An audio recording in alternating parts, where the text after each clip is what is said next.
Welcome back to Silicon Wafers. In today's episode, Flamingo over Novorossiysk, Ukraine's long-range energy war. In the early hours of November 14th, Russia's biggest Black Sea oil hub, Novorossiysk, went dark in a way that brings a thrill and a smile to pro-Ukraine activists on social media. Giant fireballs and mobile phone footage of Russians exclaiming and swearing in the entertaining way that we have become quite familiar with. But is the strike of strategic importance, and does it tell us anything about how Ukraine's deep strike capabilities are changing?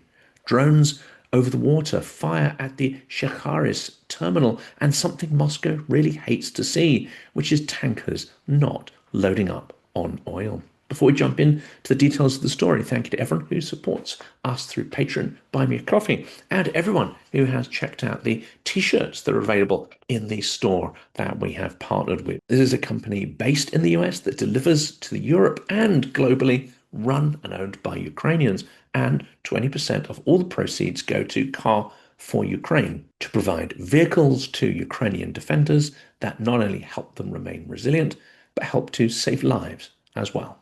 And the night after that strike on Novorossiysk, hundreds of kilometers to the north, explosions roll across the Russian city of Oryol.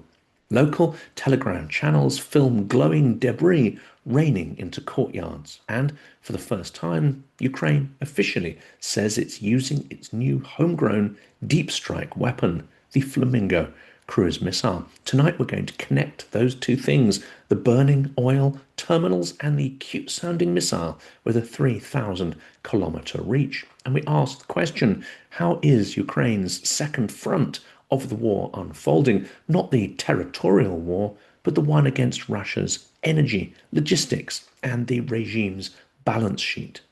So Novorossiysk, when an oil lifeline, at least the Kremlin regime, catches fire.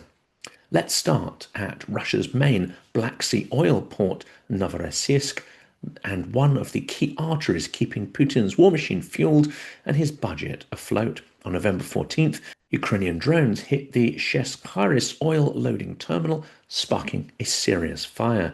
Kyiv Post, building on original Reuters reporting, summed it up like this: Russia's largest Black Sea port, Novorossiysk, has stopped receiving and exporting oil after a massive overnight drone attack. They damaged the Shekharis oil loading terminal. This is one of Russia's largest transshipment hubs in the south, operated by state pipeline giant Transneft since 1964, with 30 crude oil tanks holding up to 820,000 cubic meters, plus big reserves for fuel oil and diesel. Again, that's from Kyiv Post. Emergency services in Krasnodar region reportedly threw 172 personnel and 51 units of equipment at the blaze and the wider damage. Local officials said debris from intercepted drones hit a civilian vessel in port, injuring 3 crew and damaged multiple apartment buildings, shattered windows, pierced facades, with images and videos shared around on social media showing burning fragments falling into the courtyards. That's from Kyiv Post. Of course, Russian civilians are told that they must not film and share these things. They do anyway, and Telegram is a rich source of such footage. Earlier this autumn, Reuters highlighted how Novorossiysk had already reached maximum capacity, exporting record volumes thanks to OPEC plus production increases and refinery outages inside Russia, caused partly by previous Ukrainian strikes. That is a dramatic curtailing of Russia's capacity to refine crude oil within its territory. They noted that exports and transit via Transneft's pipelines to Novorossiysk hit around 0.8 million barrels per day, the highest in at least 5 years. That's from Reuters. And this isn't the first time that Novorossiysk has been in the crosshairs. Over the last year, a pattern has emerged. Ukrainian sea drones and UAVs hitting Black Sea oil terminals and tank infrastructure, including earlier strikes on Tuapse and other facilities, which of course we reported on last week and in preceding weeks. A mix of storms, drone attacks, and record exports are already piling pressure on the affected port even before the latest hit, says Reuters. But what's new this time is the scale and the timing. The November 14th attack reportedly halted oil exports from the port, at least temporarily, which was likely a key objective of Ukraine's mission.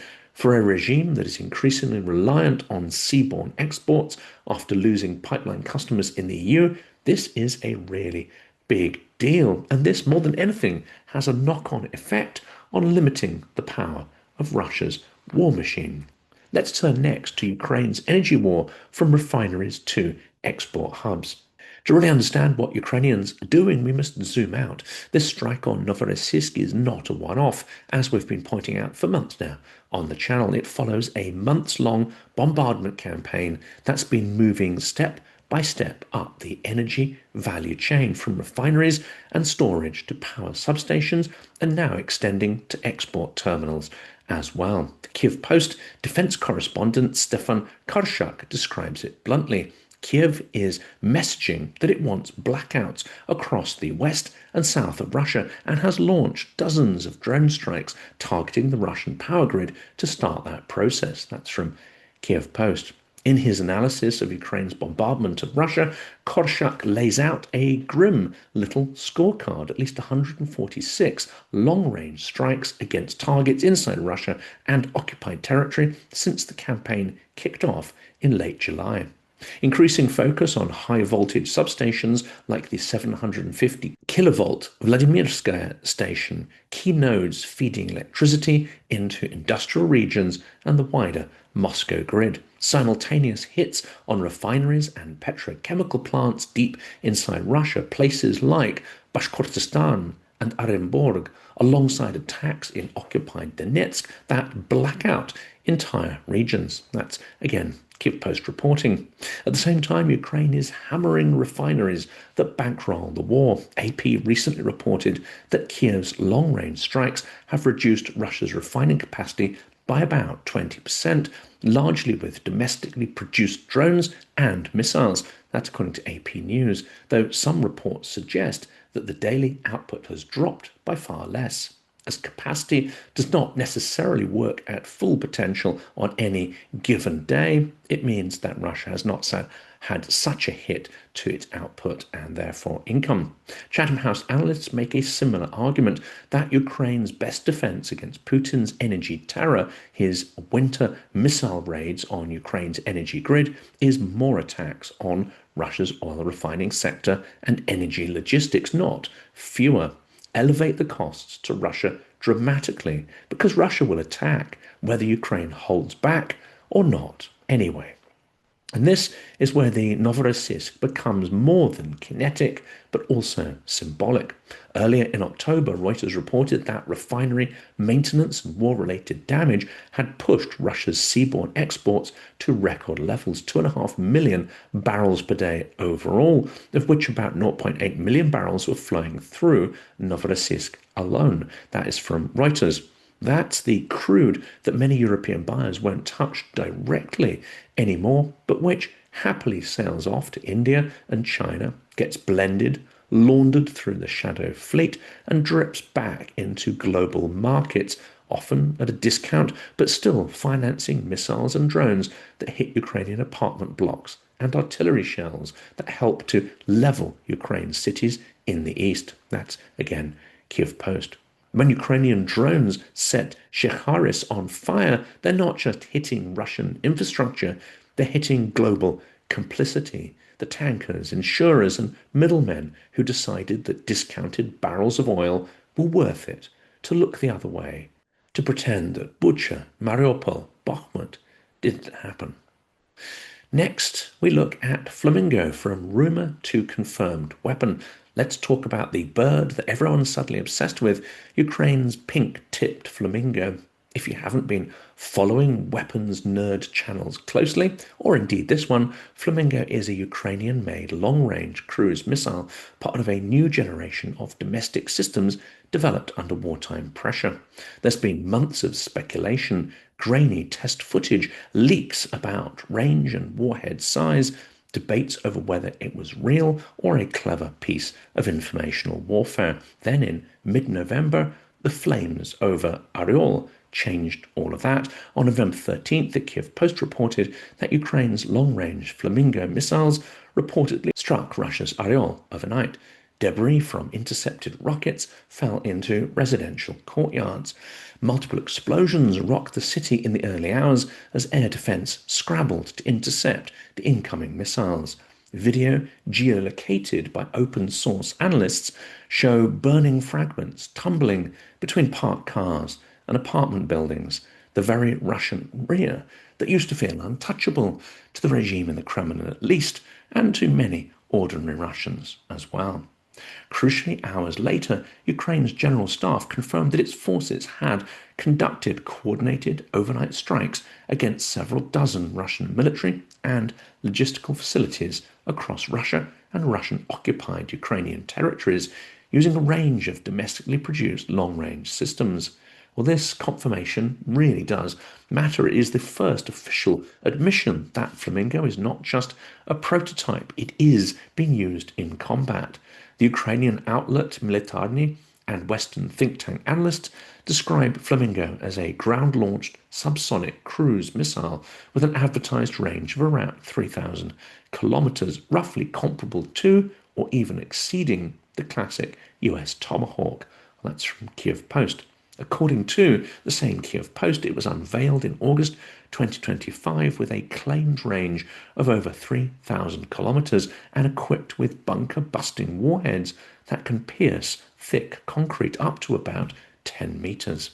The Kyiv Independent adds some key numbers to this. A Flamingo missile with a 3,000-kilometer range and a 1,150-kilogram warhead, and notes that President Zelensky has described Flamingo as the most successful missile in Ukraine's arsenal. That's from the Kyiv Independent. The specs are, on paper at least, impressive.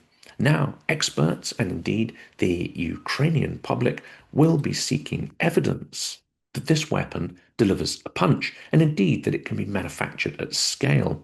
It's a deep strike weapon that can, on paper, hit any refinery or military airfield in European Russia, facilities deep in the Volga-Urals energy belt, logistics hubs that feed Russia's front line and occupation armies. Defense watchers at sites like Defense Express and The Insider point out some likely trade-offs. Flamingo is big, not stealthy in a high-tech sense, and it relies on speed and numbers more than invisibility. It's vulnerable to interception, especially once Russia reorganizes its rear area air defense, as is being proposed. But the Oryol strikes suggest that Ukraine is already comfortable throwing it into heavily defended airspace. Well, that is the opinion expressed in The Insider. For Flamingo to have a game-changing impact, however, Novorossiysk and Oryol cannot just be a one-off stunt, but they must be part of a sequence of developments where drones, cruise missiles, and loitering munitions are all instruments in a single strategy, make Russia's war economically and energetically unaffordable.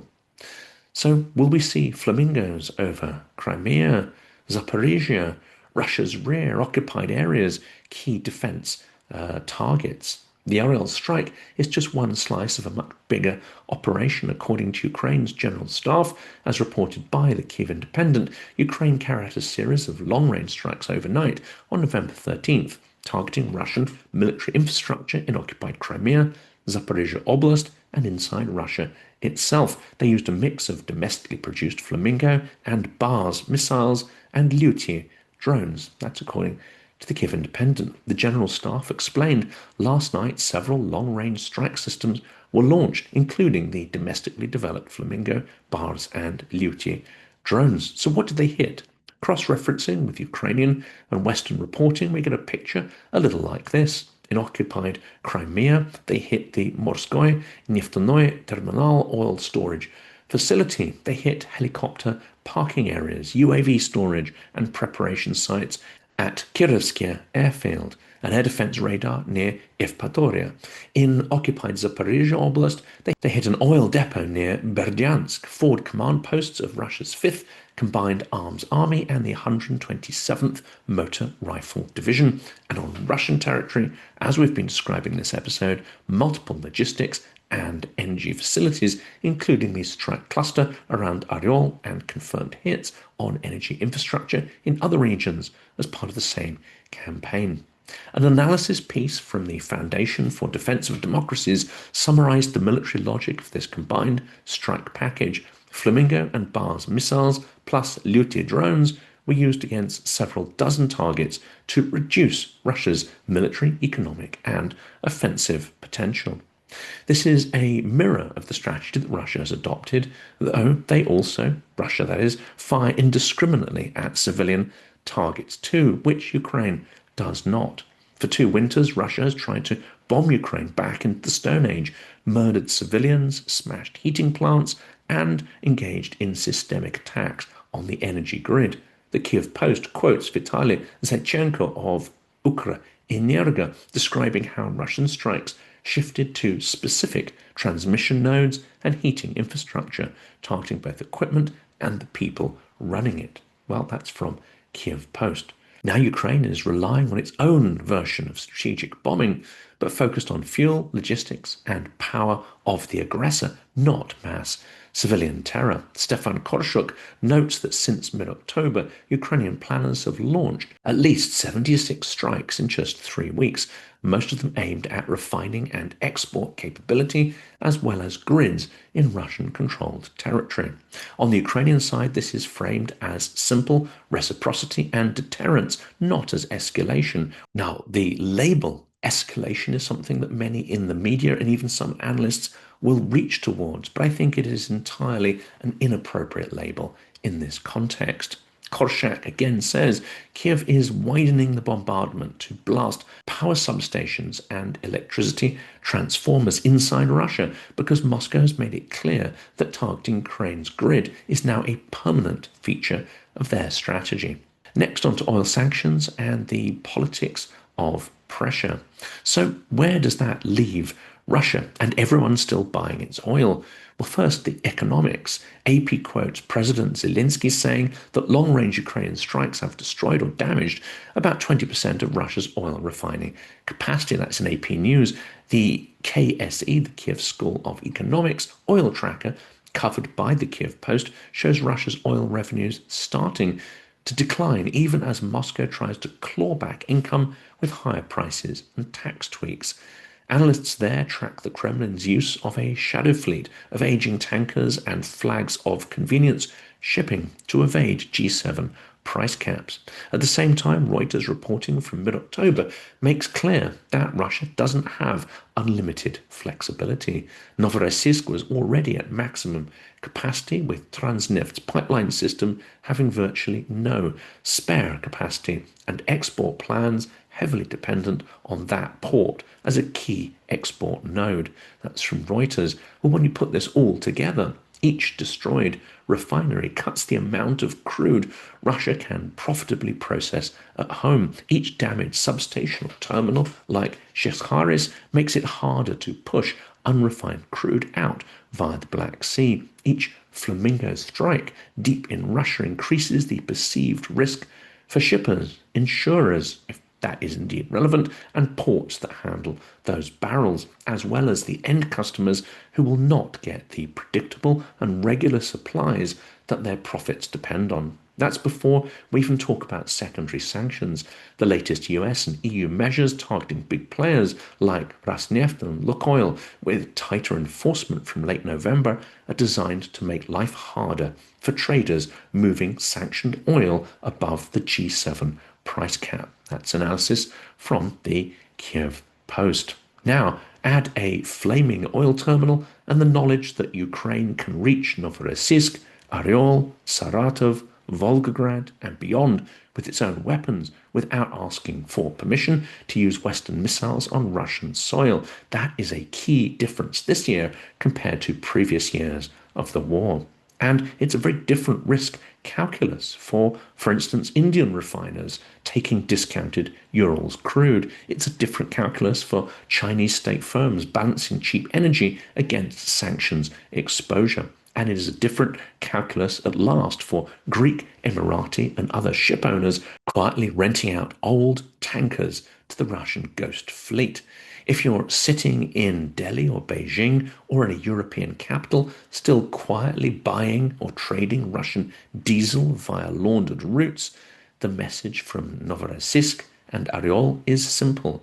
You are not neutral. Your cheap fuel is physically bound up with the infrastructure that Ukraine is now targeting. You're also complicit in Russia's genocidal imperial war. So the asymmetry, the law, and the moral ledger. One of the lazy narratives you'll hear, especially from Russian state media and the usual anti-war contrarians, is that Ukraine is now doing the same thing as Russia by hitting energy and industrial targets. Let's be clear, though. Russia has launched repeated mass missile and drone barrages designed explicitly to freeze and terrorize civilians. Every district hit, as one Kyiv Post headline summarized yesterday's assault on the Ukrainian capital. Russia has targeted power stations, transformer hubs, district heating plants, residential high rises, and even evacuation points, often in salvos where there is no plausible military necessity. We also all know about their double tap strategies designed to kill and maim first responders. In return, Ukraine is striking refineries, substations, radar stations, fuel depots, command posts, and logistics hubs directly linked to Russia's capacity to wage and sustain war. That is from Kyiv Independent. Both types of targets are energy infrastructure, but only one set is directly funding and feeding an illegal war of aggression. Legally and morally, that distinction matters. Flamingo is not a tool of aggression, but a delivery vehicle for defense, justice, and deterrence.